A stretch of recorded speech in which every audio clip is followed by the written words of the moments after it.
राजस्थान में लगातार एक के बाद एक भर्ती घोटालों के मामले सामने आ रहे हैं।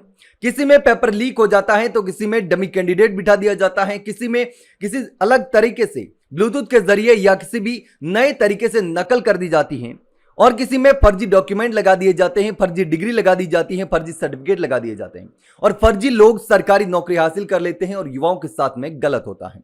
लेकिन इस पूरे मामले को लेकर के जांच करने की जिम्मेदारी एसओजी के पास होती है। एसओजी लगातार कार्रवाई कर रही है, लेकिन कितने मामलों में कार्रवाई हो पा रही है, कितनी फाइलें एसओजी देख पा रही है? क्योंकि अब जानकारी सामने आई है कि एसओजी के पास में स्टाफ की कमी की वजह से और काम में बर्डन की वजह से सारी फाइलों की जांच करना संभव नहीं है। अब एसओजी के तमाम अधिकारी सारी कोशिश करने के बावजूद भी सभी फाइलों की जांच नहीं कर पा रहे, क्योंकि एसओजी के पास में 5700 फाइलें हैं और 5700 फाइलों में से 400 फाइलें जो हैं उसमें ही कार्रवाई हो पाई है। सोचिए, 5700 में से 400 फाइलें हैं, 5000 से ज्यादा फाइलें तो ऐसे ही पड़ी हैं जिसमें कार्रवाई नहीं हो पाई है। तो अब इस जानकारी ने एक बार फिर से युवाओं की चिंता बढ़ा दी है कि फर्जीवाड़ा करने वाले लोगों के खिलाफ आखिर कार्रवाई कैसे संभव हो पाएगी। अब देखिए, प्रतियोगी परीक्षाओं में पेपर लीक हो रहे हैं, लेकिन जांच एजेंसी खुद फाइलों के बोझ के तले दबती जा रही है।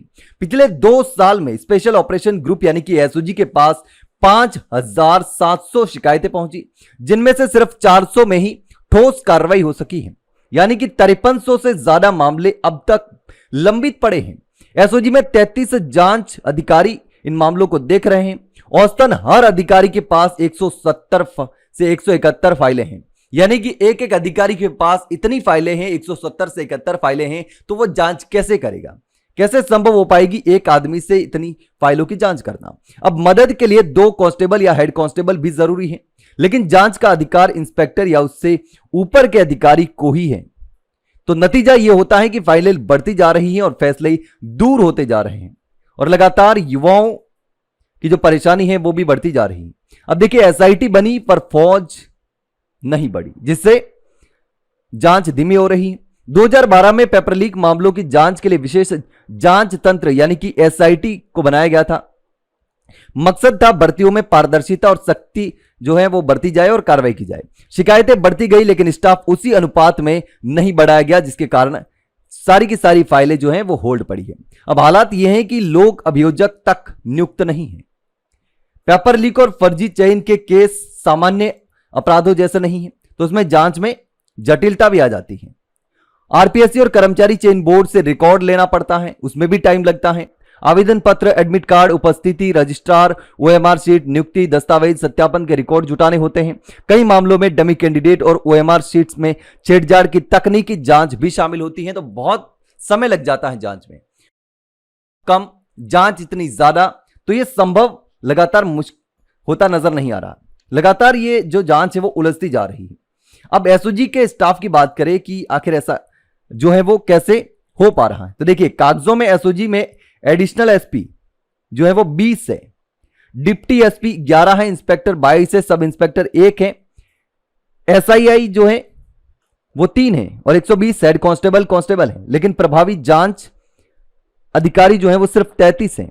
बीमारी, छुट्टियां, कोर्ट ड्यूटी के कारण इफेक्टिव स्ट्रेच और भी कम हो जाती है, यानी कि ये लगातार बीच में ये चलता रहता है। दूसरी ओर एटीएस में इंस्पेक्टर से कांस्टेबल तक को एसओजी से 25% ज्यादा इंसेंटिव मिलता है और 24 घंटे काम और कम प्रोत्साहन। ऐसे में एसओजी में आने का जो रुझान है वो भी लगातार घटता जा रहा है, यानी कि लोग एसओजी में आना नहीं चाहते। दूसरे भर्तियों में जो है वो काम कम है, बर्डन कम है और इंसेंटिव वगैरह भी ज्यादा मिलते हैं, तो उसमें लोग ज्यादा जाना पसंद करते हैं।